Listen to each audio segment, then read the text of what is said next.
This episode is for the Miss Honeys in the world.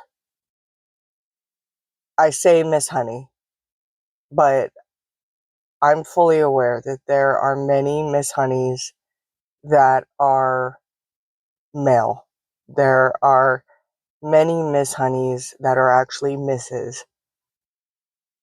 Miss Honey is not a specific person. Miss Honey is a feeling. If you don't know who Miss Honey is to begin with, she is a teacher from the movie Matilda. She was extremely impactful, and there's many theories about who Miss Honey was outside of her relationship with Matilda. I have always strived to be Miss Honey. No matter my age, no matter if I was Miss or Mrs., I always strive to be the type of grown-up that felt safe to children, but I always knew that there were going to be some children that impacted me more than others, and there was always going to be some children that I impacted more than others. In a previous audio titled Ripped Letters and Water Slides, I mentioned a student, Jessica, and Jessica is not her real name. It is an alias, and Jessica had a huge impact on me. If you ever hear this, Jessica, you had a huge impact on me. I had a couple students that just left a lasting impression. I love all the students I work with. Past, present, future. I love all of my students, all of my children. I'm always hesitant to say my when it comes to children. I have children, yes, they're my children, mine and my husband's. But I grew up with somebody very close to me who would speak possessively. And I never want, when one of you parents listens to this, to think that I am in any way claiming your children. That is not what I mean. I mean that if I was standing there and I saw your child in danger, I would not go, well, where's their mother? Their mother can save them. No, I'm running into danger to save that child. I don't care if that child's mine or yours. They're a child, and I will protect them with my life. I believe there are many grown-ups like that. We will not turn a blind eye because it's not our son, our daughter, our niece, our nephew. No, we're going to protect them. We're also going to sit there and listen to them talk. I've had situations where my son's very chatty. He loves to talk, and he loves to make new friends. And there have been times where he has just started talking. Now, of course, we've discussed the safety boundaries of that, but there's many people who, they're good people who are just hanging out at the park. We know that. So point is, there's been many times where I have watched him just begin to speak, and there's been times where the other person has shunned him. I don't know you, go away.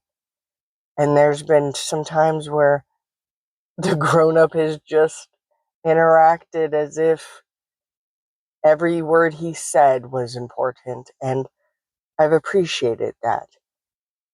Because I grew up with people who, they would see that as a threat. Like that person was going to suddenly be better than me. No, I'm his mother. I'm the one he goes home with. This person's not a threat. They're just a moment where he was seen. We cannot be everything to our children as much as we wish we could be.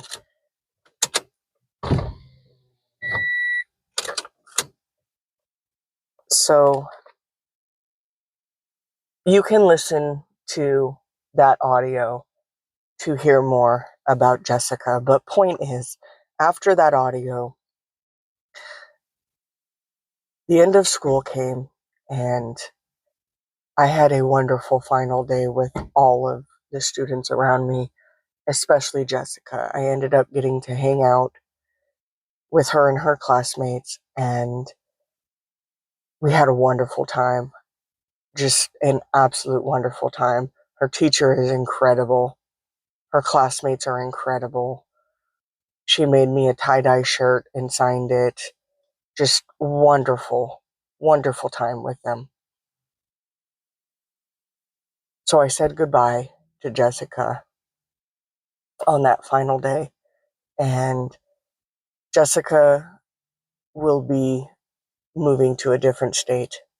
So it was goodbye. Now, if you've listened to that audio, you know that somebody close to Jessica read a letter that I sent, or that I gave. I didn't send it. I gave it to her. I had handwritten letters to 9 of the students in my novel study, and she was one of them. And the letter made her feel so loved, so seen, so accepted, so encouraged. This person ripped that letter up. That's just a very brief overview. So, as I was saying goodbye to Jessica, I knew that this was most likely going to be the last time I ever saw Jessica. So, I left things as you'd expect, encouraging, loving. I wish you the best. I've had a wonderful time this year with you and your classmates, and I know you are capable of great things. Now, I see life differently than Jessica does. I understand. I'm not going anywhere when it comes to being the lioness in the darkness. I also work with grown-ups. I also work with teens. I even work with the elderly. So point is, you can always find me. If you ever meet me and you lose me, you can always find me again. You just have to know where to look and have the ability to look. Now, obviously, when it comes to being a kid, you don't have full control. You don't really have any control as far as finding people, especially when grown-ups around you see that grown-up as a threat. That is one of the tough lessons I have had to learn. Is I have some grown-ups who, they see me as a bright light. They see me as help. They see me as another safe adult, and they encourage their children, please seek her out. She can help you. Because they understand that I do not cross boundaries. I am not trying to be secretive, be sneaky. I'm not trying to hurt anybody. I'm simply trying to be an additional safe place for your family. And that includes you as the grown-up. Not everybody sees me like that. Because when you don't want to face something about yourself, about your family, about trauma, about choices, when you don't want to face that, of course you don't like me. Of course you see my joy as something to be resentful of. Of course. I know that, but it doesn't make it hurt any less. It doesn't mean that I don't go back to being that kid who's going, why don't you like me? I'm not doing anything wrong. Thankfully, I've grown up and I've lived a lot of life, met a lot of people, and I understand it's nothing on me or my worth. But unfortunately, I've also learned that there's nothing I can do about it because I'm not going to cross boundaries. So sometimes I have to face a situation and go, this really is unfair, but there's nothing I can do. So I said goodbye to Jessica, and Jessica got on the bus and left. And that was that. That was the last time I was going to see Jessica.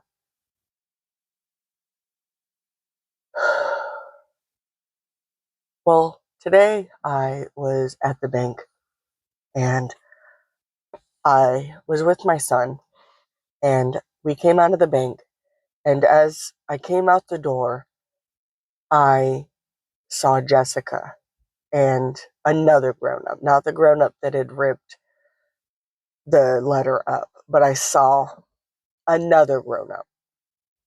And Jessica saw me, and before Jessica had seen me, Jessica had looked really down and sullen. Well, when Jessica saw me, her entire face lit up, and you can imagine it without even knowing what Jessica looks like, beaming. Seeing me had brought so much joy in a split second to her entire soul. It was clear from the outside. That's how happy she looked. She turned to this grown up, and I'm going to leave out the familial part, but please, please, please, please, please. And I couldn't hear the rest, but I could hear the please. She was begging to come say hi, give me a hug, interact with me in some way. Now, we'll say that she was in the middle of the road. She had just crossed into the middle of the road. I was on the other side, but at a diagonal. I'm trying to describe it in a way you can imagine it without seeing any of these locations.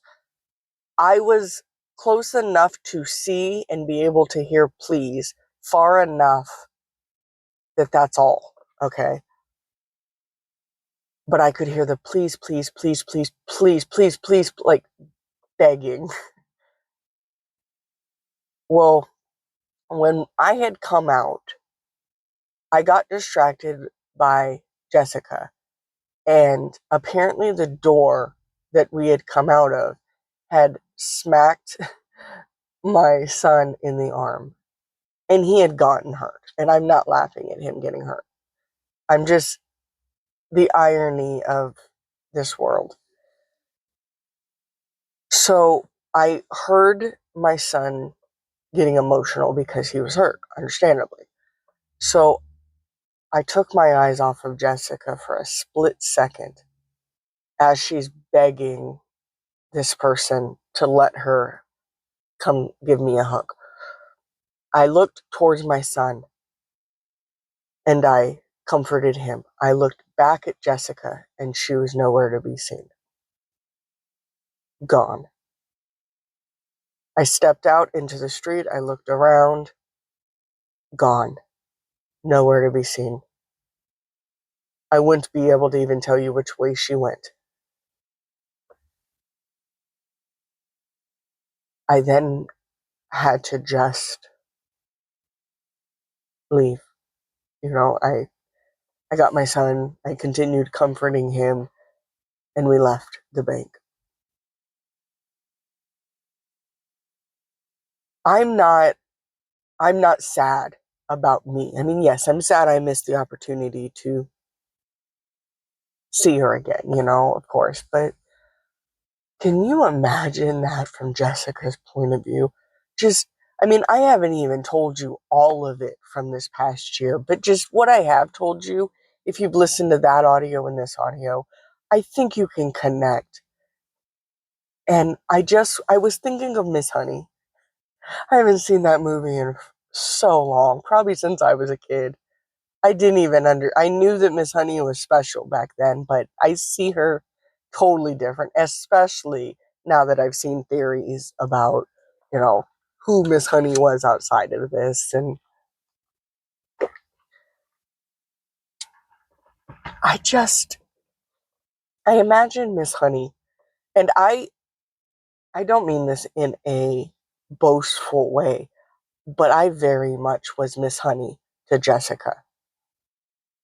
Everything that I know and everything that the interactions, I was Jessica's Miss Honey. And I take that responsibility seriously. I am fully aware the power and responsibility that comes with being that kind of grown up for a child. The problem is when things don't work out like they did in Matilda, and Miss Honey has to just keep going. Just that could very well be the very last time I interact with Jessica. Now, I thought the last time was this beautiful moment right before she leaves on the bus. But I got an extra brief moment. And I'm saying this all happened in 30 seconds. It was very quickly. It was a flash. But can you imagine what continued after Jessica disappeared? Can you imagine how that felt to Jessica? How her heart broke? That's the part that hurts, is knowing that there's not a damn thing I can do. I can't. I obviously, because like I said, I'm not trying to start trouble. So I'm not going to just run into the street, grab this child, and hug her. I know that Jessica would be more than happy to hug me back. But to this other grown up, that's where we start having issues. I know that. That's why I didn't do that. But now I just sit here filming this and just, my heart hurts for Jessica because all Jessica wanted was just that brief moment of interaction with me that I mean, I'm not saying I've never seen a student I know in public. That's not the case. But this specific student, I have never seen her outside of where I've always seen her. Our most time has been right here. And I got another brief moment, just a glimpse of her. And that'll probably be the last time. The only time I will see her is if I happen to run into her again. But she'll be leaving in about a week or two. So, I mean, the deadline is approaching fast. And then anytime after that is just if she finds me again online. That's a heavy, heavy burden. That's a heavy knowing, guys. And I know I'm not alone in that. I'm not the only Miss Honey in this world. What a blessing.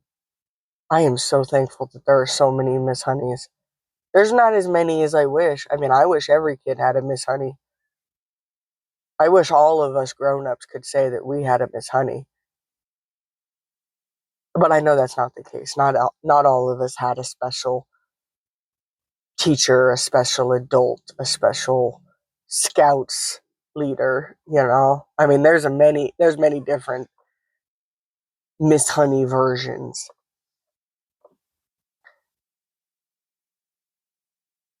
It is really tough to know that there's nothing I can do. I can't make these grown-ups like me.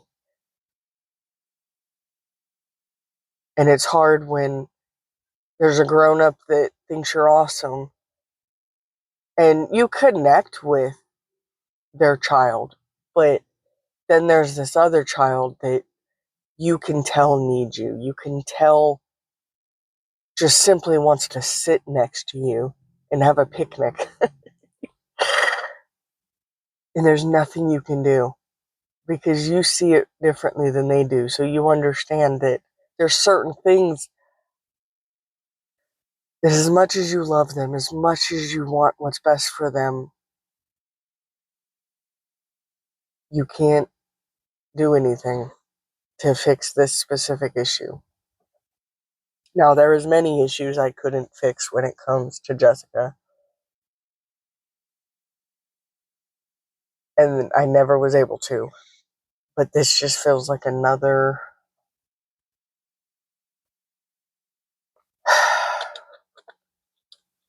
situation where I can't fix it. I can't fix it. I can't make it better.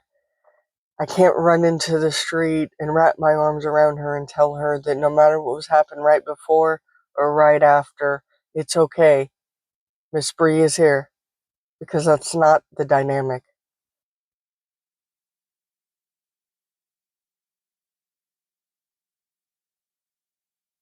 I guess if you're a Miss Honey too, and you've dealt with a situation like this, or you deal with a situation like this in the future,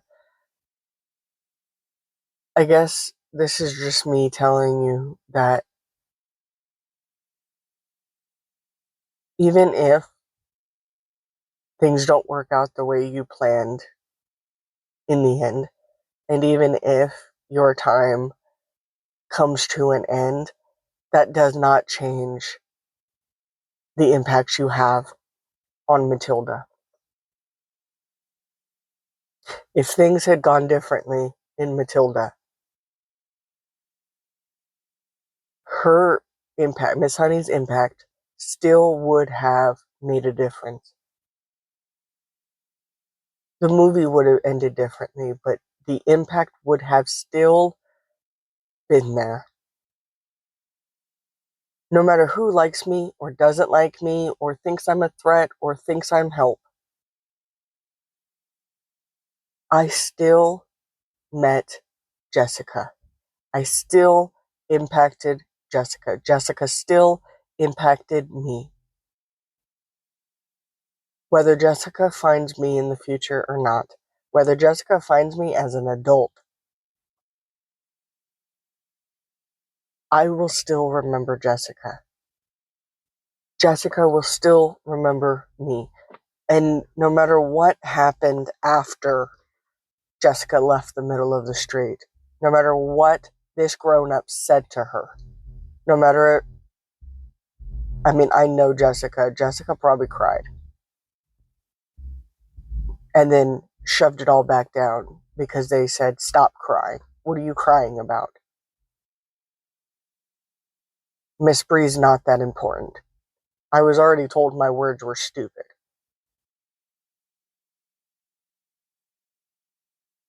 That does not change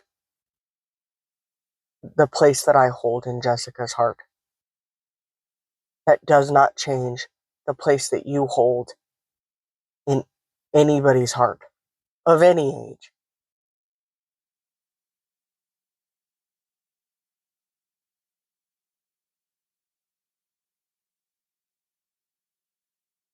It's okay to be frustrated when stuff like this happens. It's understandable to be upset, but I can't let it consume me, and you can't let it consume you because you have no control over what somebody else thinks of you. You only have control over the choices you make, the relationships you make, the love you show, the boundaries you set. That's all you can focus on. I had no idea Jessica was going to be standing there when I walked out the door. I have no control if I ever see Jessica again. All I can do is from here on out send her the energy, send the energy out into the universe, wherever Jessica is, that she is safe, that she feels loved, that she is happy, that where she goes in this next year, that she finds healing, finds what she's searching for.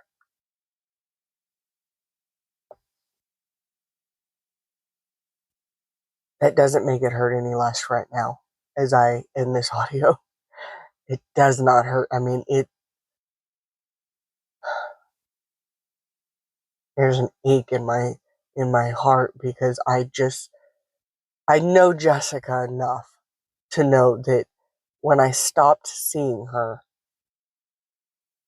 her heart was breaking and there was nothing I could do about it because my time as her Miss Honey is over and all I can do is just I really hope where Jessica goes that she finds another Miss Honey. I hope she's not alone. in this feeling. I hope that she learned what she learned from me and that she takes all of that and she encounters another Miss Honey who sees what I saw and loves her just as much as I did. Maybe even writes her a letter that doesn't get ripped up. I really hope so. Because I'll tell you, without you knowing anything about Jessica, not even knowing her real name, take my word for it. If anybody deserves a Miss Honey, it's Jessica. Just like Matilda, Jessica needs a Miss Honey. And I really hope she finds it because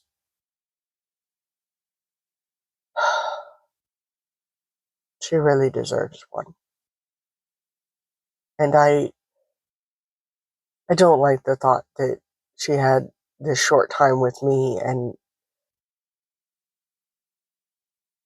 now is all alone. I don't like that. So I'm gonna believe, whether you believe it or not, I'm gonna end this audio and I'm gonna believe that where Jessica goes, Jessica finds another Miss Honey that gets to stay, that maybe is received a little better, and that Jessica gets to see another person exit the bank and light up, and that this Miss Honey, this grown up, well, she won't be with this grown up.